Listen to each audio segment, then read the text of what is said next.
صحیح بخاری میں حدیث ہے، نبی علیہ السلام فرماتے ہیں میں نے خواب میں دیکھا کہ میں نے یوں تلوار لہرائی ہے تو اس کا اگلا حصہ ٹوٹ گیا، تو میں نے اس کی تعبیر کی ہے کہ احد میں ہمیں تکلیف پہنچے گی، اور پھر میں نے دوبارہ تلوار لہرائی تو وہ اپنی اصلی حالت میں واپس آ گئی، تو اس کی تعبیر میں نے کی ہے کہ اس تکلیف کے بعد پھر اللہ تعالیٰ ہمیں راحت دے دے گا۔ ظاہر ہے کہ پھر الٹیمیٹلی شکست جو ہے وہ فتح شکست میں بدلی، اور پھر شکست سے دوبارہ سے سروائیول تو کم از کم ہوگی، اگرچہ کئی انصاری اصحاب جو ہیں وہ شہید ہوئے، مدینے کا کوئی گھر نہیں بچا تھا جس میں میت نہ ہو، ایک غم کا عالم تو تھا۔ مہاجرین میں سے بھی حضرت حمزہ بن عبد المطلب، ان کا غم ہی رسول اللہ کے لیے بہت بڑا تھا، وہ آپ کے بھائیوں کی جگہ بھی تھے اور چچا بھی تھے، دودھ پیتے، رضاعت کا رشتہ بھی تھا ان سے، بھائی والا بھی، آرمی چیف بھی تھے، بدر میں بھی احد کے اندر بھی، تو حضور کے لیے وہ بھی غم بہت تھا۔ حضرت حمزہ بن عبد المطلب کا غم اتنا بڑا غم تھا کہ صحیح بخاری میں ایک پورا چیپٹر ہے غزوہ احد کے چیپٹر کے اندر نا، اس کا عنوان ہی ہے حضرت حمزہ بن عبد المطلب کی شہادت، اور اس میں وہ لمبی حدیث ہے واشی کے بارے میں۔ دو تابعین جو ہے وہ واشی کو ملنے کے لیے جاتے ہیں، وہ شام میں شفٹ ہو چکے ہوتے ہیں، اور ان سے جا کے حضرت حمزہ کا قتل کے بارے میں پوچھتے ہیں، تو واشی بتاتے ہیں کہ جی میری یعنی ڈیوٹی لگائی گئی تھی جبیر بن مطعم کی طرف سے، خیر وہ جبیر بن مطعم بعد میں وہ بھی مسلمان ہو گئے، وہ بھی صحابی ہیں، اور ہند جو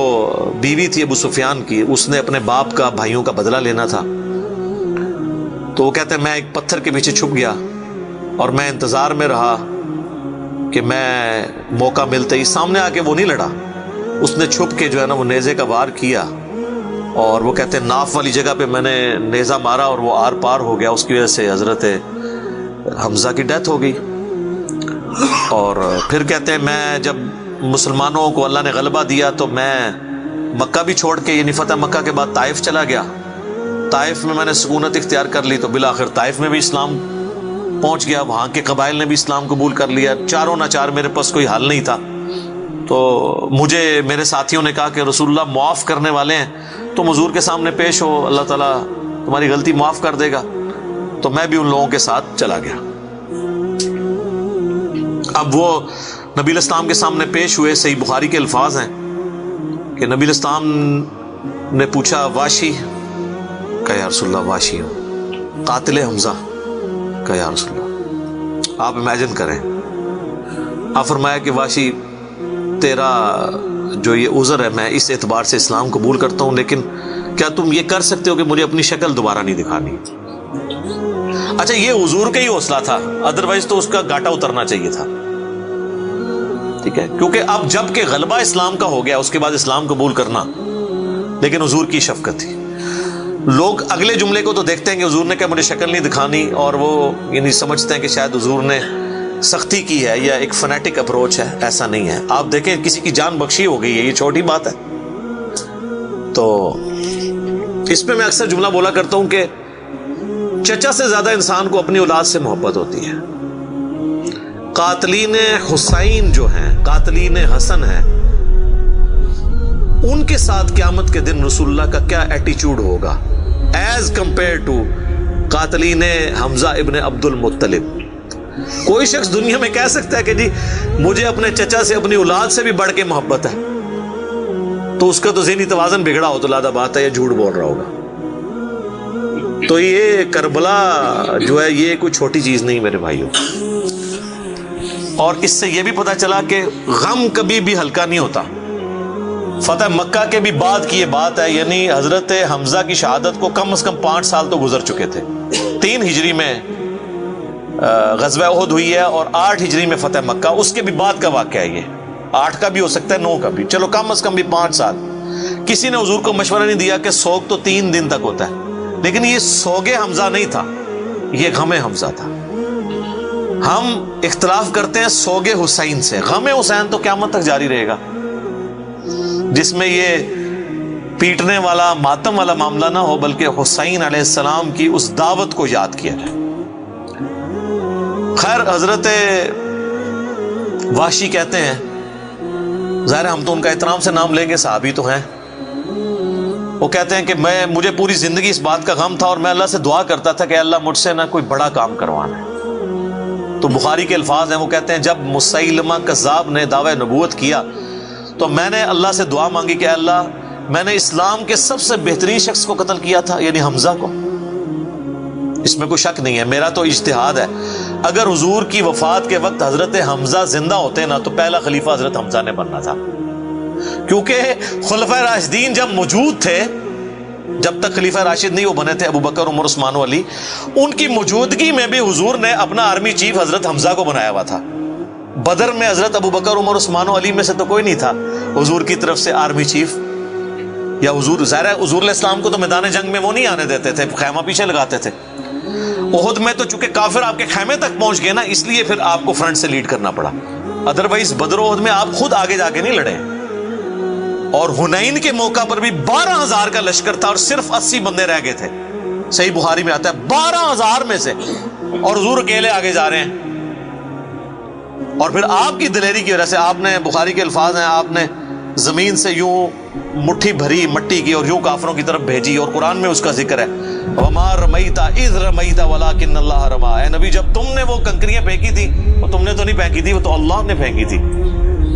بس وہ مبارک ہاتھوں کی برکت تھی۔ جب آپ نے یوں مٹی پھینکی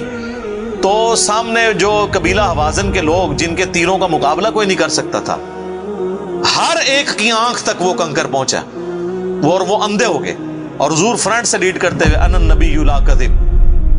میں نبی ہوں اس میں کوئی شک نہیں، میں عبد المطلب کا بیٹا ہوں اس میں کوئی شک نہیں، یہ آپ علیہ السلام یہ اشعار پڑھتے ہوئے آگے گئے۔ تو نبی صلی اللہ علیہ وآلہ وسلم کے لیے حمزہ ابن عبد المطلب کی بڑی اہمیت تھی۔ تو اب وحشی کہتا ہے جب مسیلمہ کذاب نے دعوی نبوت کیا تو میں نے اللہ سے دعا مانگی۔ دیکھیں اللہ تعالیٰ سب کی دعائیں سننے والا ہے، اور میں نے کہا یا اللہ مجھے موقع دے، میں اسلام کے بہترین شخص کو میں نے قتل کیا ہے تو میں اسلام کے بدترین دشمن کو بھی میں ہی قتل کروں۔ دیکھیں اسلام کا بدترین دشمن وہی ہو سکتا ہے نا جس نے دعوی نبوت کیا ہو اور مسلمانوں کی جمعیت توڑ دی ہو اس وقت میں جب حضور کی ڈیتھ ہو چکی ہے، لیڈر جا چکا ہے، اور پیچھے مینجمنٹ کو کمزور کرنے والی بات ہے ہزاروں لوگوں کا مرتد ہو جانا۔ تو وہ کہتے ہیں کہ میں جب جنگ یمامہ کے لیے ندا کی گئی تو میں بھی اس لشکر میں شامل ہوا، اور میں نے اپنے وہی نیزہ جس سے حضرت حمزہ کو مارا تھا، سر عمر سیریز میں انہوں نے یہ سین فلمائے ہیں، وہ نکالا اور اللہ سے مانگا، اور کہتے ہیں میں نے دیکھا کہ وہ گھنگریالے بالوں والا جو ہے وہ اونٹ کی رنگت کا اس کا جسم وہ دیوار کے ساتھ ٹیک لگائے ہوئے کھڑا ہے، تو میں نے پوچھا کہ وہ مسیلمہ کذاب کون سا ہے، تو انہوں نے بتایا یہ ہے۔ انہوں نے دور سے اس کو مارا، ان کا نشانہ تو بڑا زبردست تھا، تو وہ مارا گیا اور گر پڑا زمین کے اوپر اس نیزے کے وار سے۔ پھر ایک انصاری صحابی نے آگے بڑھ کے اس کی گردن کاٹ دی۔ تو پھر وہ کہتے تھے کہ مجھے اللہ سے امید ہے کہ اللہ تعالیٰ اس نیکی کی برکت سے میری وہ غلطی معاف کر دے گا۔ ٹھیک ہے، ویسے تو اسلام لانے ہی غلطی معاف کر دیتا ہے، صحیح مسلم میں حدیث ہے کہ ایمان لانا پچھلے کے گناہوں کو معاف کر دیتا ہے، لیکن سر کچھ گناہ بہت بڑے لیول کے ہوتے ہیں، اس کے لیے بہت بڑے لیول کی نیکی چاہیے ہوتی ہے اس کی کمپنسیشن کے لیے، چونکہ حضور بھی تو اس اعتبار سے تو حضرت وحشی حضور کے سامنے نہیں آتے تھے نا۔